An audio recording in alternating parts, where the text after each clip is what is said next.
Hi hello welcome to current TV news. కాపులు కొత్త party పెట్టబోతున్నారా? కాపు నాడు పేరుతో కొత్త పార్టీ ఆంధ్రప్రదేశ్లో ఆవిర్భవించబోతుందా అంటే సోషల్ మీడియా వేదికగా అటు ఇన్స్టాగ్రామ్ కావచ్చు, ట్విట్టర్ కావచ్చు, ఫేస్బుక్ కావచ్చు, ఈ మాటలు గట్టిగా వినపడుతున్నటువంటి పరిస్థితి కనిపిస్తుంది. ఎందుకు అంటే పవన్ కళ్యాణ్ గారు కుండ బద్దలు కొట్టినట్టు కాపు నాయకులను ఉద్దేశించి ఆయన చేసినటువంటి వ్యాఖ్యలు ఇప్పుడు ఆంధ్రప్రదేశ్లో ఉన్నటువంటి కాపు నాయకుల్లో తీవ్ర ఆగ్రహాన్ని తెప్పించినటువంటి పరిస్థితిగా చూడాలి.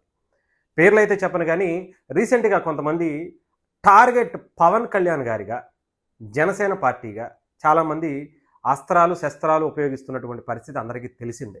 అయితే దీని మీద పవన్ కళ్యాణ్ గారు డైరెక్ట్గానే, ఇండైరెక్ట్గా, ఇంకొకటంగా లేదంటే అనాలోచితంగా మాట్లాడినటువంటి మాటలు కూడా కాదు, డైరెక్ట్ పేర్లతో సహా పవన్ కళ్యాణ్ గారు నాకు మీరు అవసరం లేదయ్యా, ఏం చేసుకుంటారో చేసుకోండి, నా పార్టీని నేను ఎలా నడుపుకోవాలో నాకు తెలుసు అని చెప్పి చాలా క్లియర్గా చెప్పుకుంటూ వచ్చేసారు.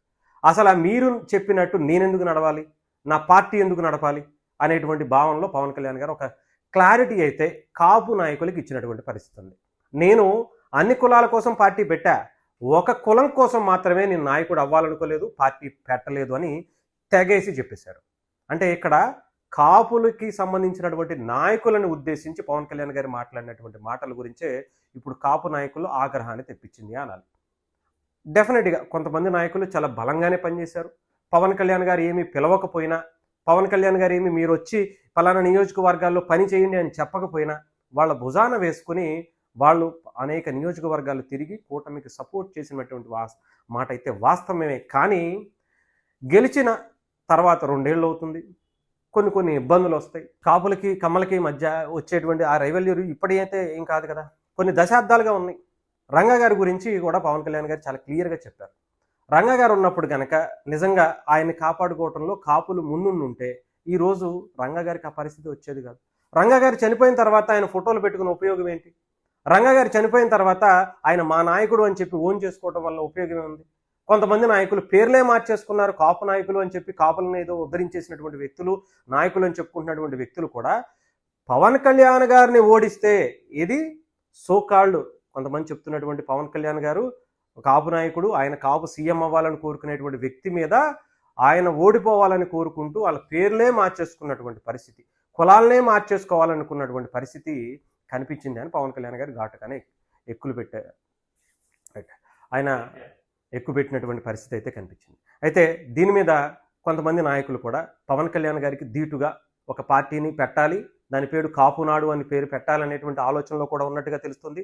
మరొక ముద్రగడ గారుగా అవ్వాలనేటువంటి ప్రయత్నాలు కూడా కొంతమంది చేస్తున్నట్టుగా కూడా తెలుస్తుంది.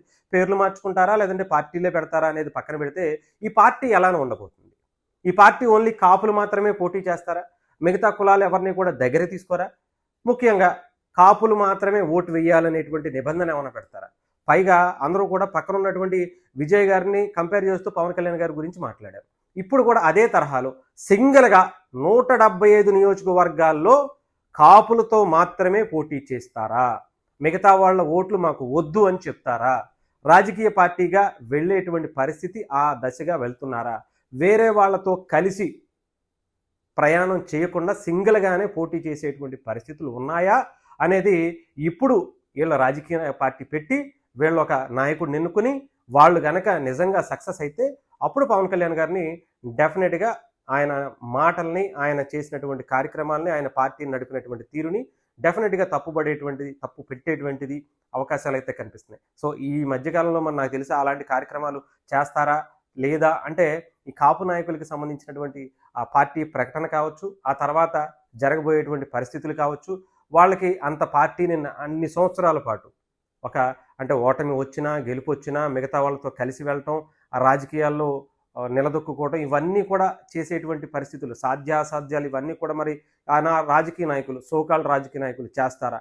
పైగా కొన్ని వందల కాపు కమ్యూనిటీకి సంబంధించినటువంటి సంఘాలు ఉన్నాయి, కొన్ని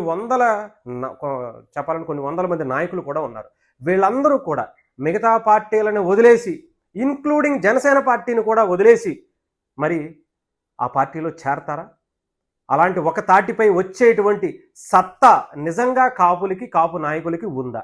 జనాల గురించి వదిలేద్దాం, కాపు ప్రజానీకాన్ని గురించి వదిలేద్దాం, కాపు యువత గురించి వదిలేద్దాం. ఓన్లీ నాయకులు మాత్రమే మిగతా పార్టీల్లో ఉన్నటువంటి అందరినీ కూడా ఒకటే తాటిపై తీసుకొచ్చేటువంటి సత్తా వీళ్ళ దగ్గర ఉందా? కాపు నాడు అని పేరు పెట్టుకోగానే ఆ స్థాయిలో వాళ్ళ రాజకీయం చేయగలుగుతారా లేదా అనేది ఇప్పుడు మనమైతే చూసేటువంటి పరిస్థితి అయితే ఉంది. చూద్దాం ఏం జరగబోతుంది, ఏం చేయబోతున్నారు అనేది కూడా నాకు తెలిసి త్వరలో. ఇప్పుడైతే మాటలు సోషల్ మీడియాలో వినిపిస్తున్నాయి, రేపు పొద్దున్న మీడియాలో కనిపిస్తాయి. ఆ తర్వాత బయటకు వస్తే దాని గురించి వాళ్ళు మాట్లాడితే, దాని గురించి ప్రకటనలు చేస్తే అప్పుడు చూద్దాం.